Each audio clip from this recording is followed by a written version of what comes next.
was the European Affairs Director for the National Security Council in the Trump administration. He was also a key witness in the former president's impeachment trial. And he's joining Michelle Martin to discuss the conflict in his native homeland and how to bolster Ukraine's defense.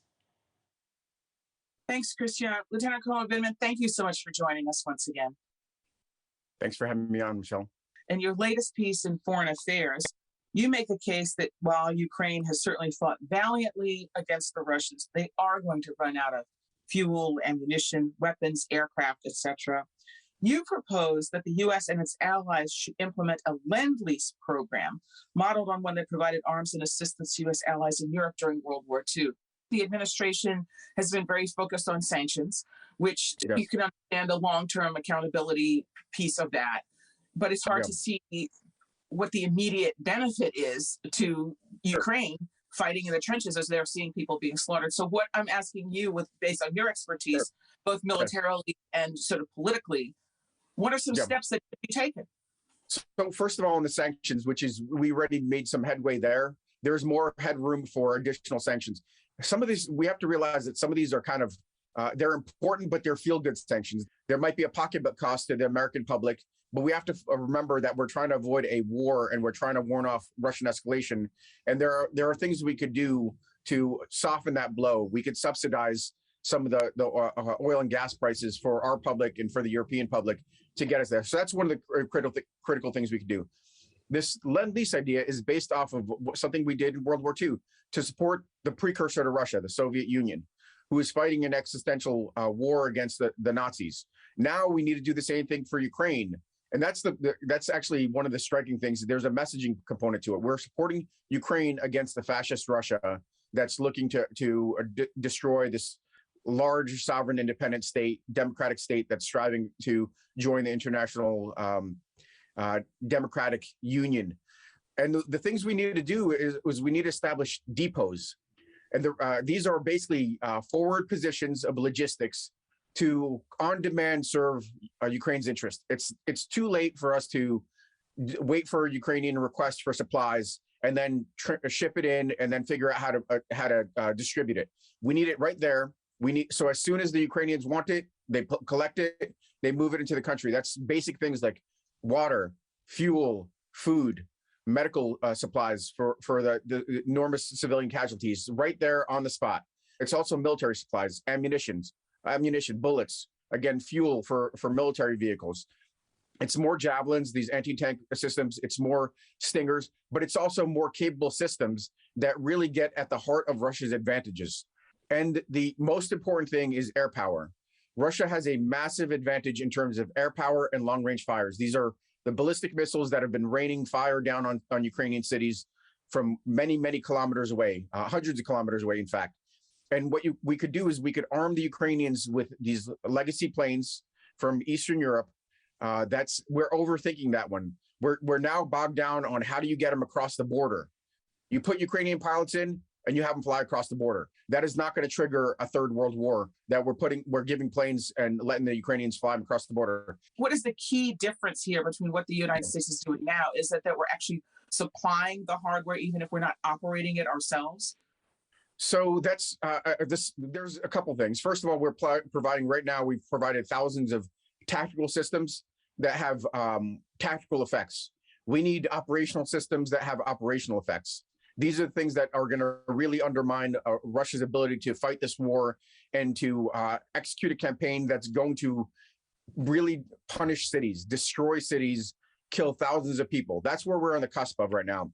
The Russians are building up forces to conduct these massive assaults. That's why we've seen what amounts to a bit of a slowdown in the last 24, 36 hours. They're collecting strength to launch these massive attacks.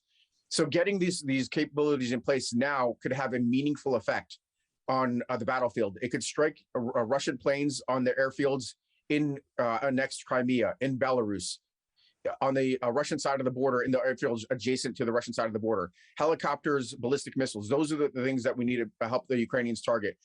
And we need to remember, right now we still have, we're in this mental block that somehow we could return to business as usual. Somehow we could, there's a scenario where we end this conflict and it stays limited.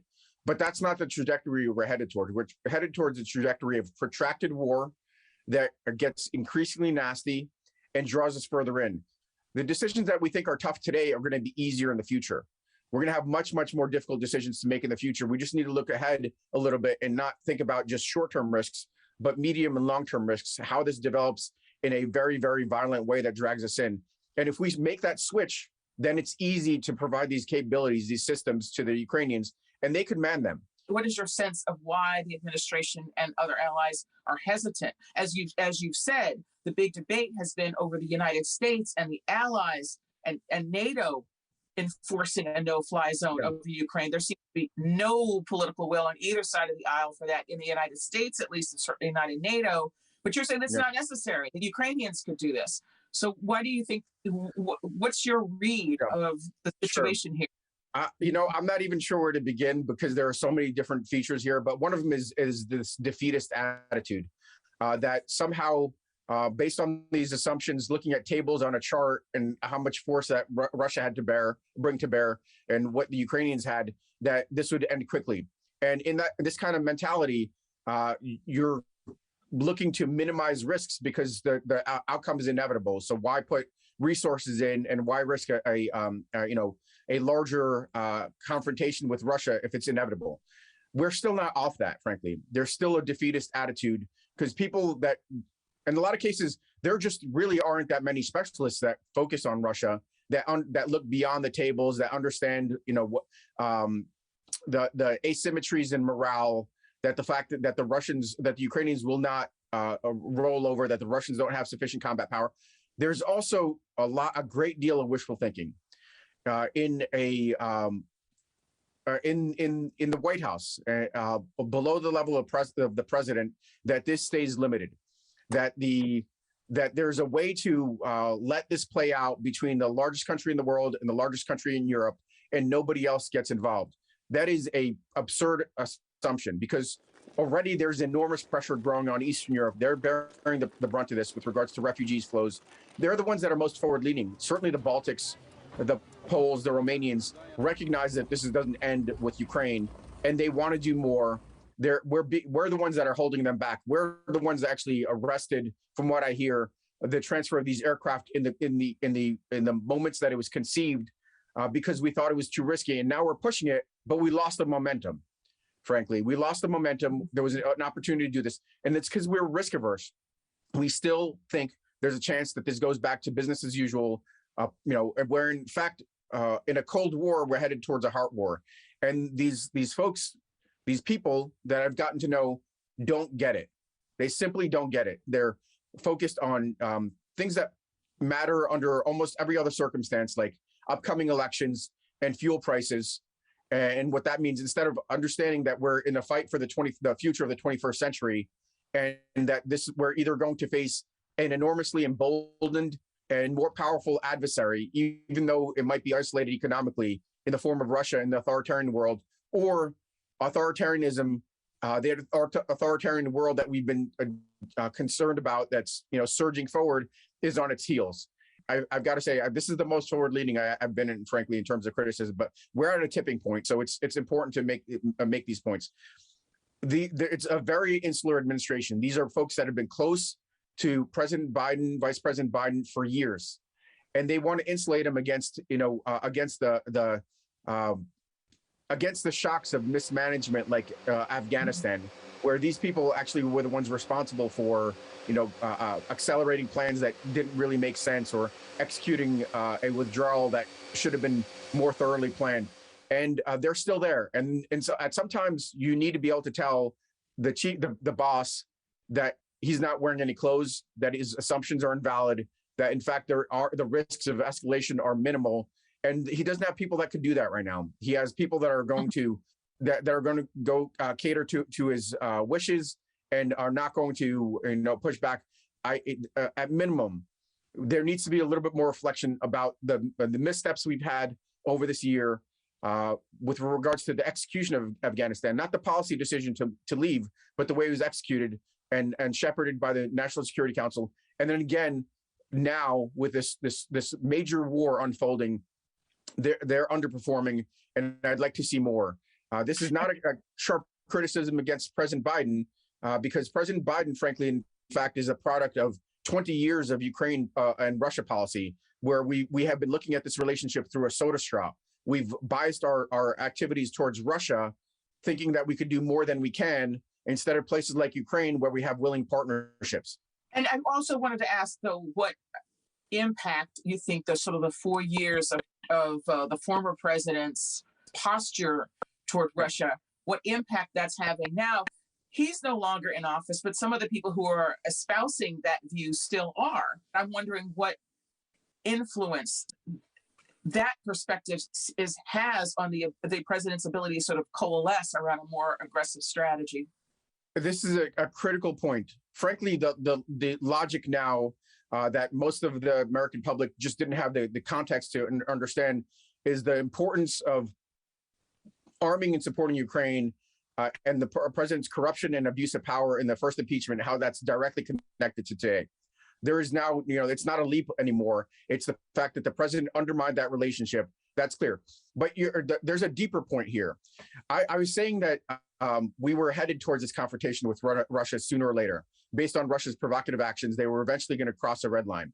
So if we were creeping from George W. Bush through President Obama, we were creeping forward towards that confrontation. We lurched forward during the Trump administration, because in that administration, we had a couple of foundational shifts. One of them was the catering to Russia, the efforts to really kind of elevate Putin as a world leader, as a credible actor, as kind of one of the guys, as somebody that should be welcomed into the community of nations. That's what President Trump did. Trump created some opportunities. He basically indicated that there's a softening of the Republican position. The Republicans have been traditionally hawkish around values issues and around authoritarianism and things of that nature. So there was a softening there. There was a fracture between us and our allies, our NATO allies, another opportunity. And the enormous discord that Trump sowed inside the United States was extremely meaningful. We're a superpower. And we looked weak because of Trump. And not just when he was in office, but even after he left. We have to remember that the insurrection started on January 6th. The buildup for this war started just days later. The timing is telling that Vladimir Putin saw deep opportunities based on President Trump's insurrection, the fact that we were hyper-polarized, the fact that Trump has captured the Republican Party, and the belief that somehow the Republicans were no longer going to be opponents to Putin's aggression and belligerence. And that didn't just end when Trump left office. He continued that through to literally hours before this war started. So he was elevating and appealing and appeasing Trump in the hours before this war. What message does that send to Putin? It sends a very simple message that the Republicans will not be part of the response to Russia. They will not be part of the cost imposition to Russia. Just as President Biden is trying to signal that there would be a cost. So the rhetoric from the president is sanctions will be fierce, heavy. And on the other side, you have Trump saying, we're your friends, don't worry about us. Tucker Carlson saying this, Mike Pompeo saying this, Ron Johnson. These folks are actually undermining the deterrence efforts of the U.S. government to try to avoid the war. So that's why I say that they have blood on their hands, because we could have potentially avoided this, but they undermined our efforts to avoid this. And now we have this major war that threatens U.S. national security, whether we see it or not. It's right on the horizon. And they dug a hole. They're going to have to lay in that hole, the Republican Party. They're trying to distance themselves, but it's too little, too late. Before we let you go, Lieutenant Colonel Vindman, I can't help but think about what this moment is like for you as a person who tried to warn the country about the dangers that were looming, about the dangers of the region, the lack of support for the Ukrainian president and his efforts and the democratic movement within Ukraine, and of course, Trump's appeasement. You tried to warn the country about this. Certainly, this is not a moment that you take any pleasure in being right. But what's this like for you? It's tough, frankly. You know, I definitely saw the peril on the horizon and try to do the best I can to warn the administration internally, the American public. You know, certainly put myself and my family at risk, and we just kept stumbling forward. And that happened, you know, while I was in government, and that continued to happen even while I was I still consider myself a public servant. In the months preceding this, I was, you know, I put my credibility and my legitimacy on the line, being so assertive about the fact that this is all but certain to happen, and we need to do something to avoid it, and we failed. We didn't do that. We didn't do enough. I mean, now I'm yelling and screaming about the fact that we are on the cusp of a hot war. We need to do more to avoid this. The longer this goes, the riskier it gets. The decisions that we have to make weeks and months from now are going to be much, much more dangerous. We need to make some courageous, risk-informed decisions now to avoid that. Otherwise, we will find ourselves in an untenable position. We need to do that now. We need to provide the Ukrainians the support they need. It is going to get worse. I cannot be more adamant about it. My desire to see this administration succeed in light of the risks of reversals in the upcoming elections, I'm setting those aside. Because right now we have much more we have an imperative. We have a war that we could be dragged into. We need to do everything we can to help the Ukrainians to win this, or to freeze this, to move this to a diplomatic solution quickly. Otherwise, we have every risk of ending up in this war. And that's where really we're all in peril. It's not the saber rattling now. It's the creeping, the incremental ratcheting up of tensions that brings us in. That's what brings us to risk. And I'm done being restrained about, not that I tend to be pretty plain spoken, but I'm done with that. This is the time to act. I'll deal with the consequences of, you know, burning the bridges with the only side of the aisle that have, I guess, credibility or affinity from. But that's where we are, and that's what we need to do. Lieutenant Colonel Ananpour Vindman, thank you so much for speaking with us today. I do hope we'll talk again. Thank you. A really important message there. And finally tonight, the world's largest museum is set to right a historical wrong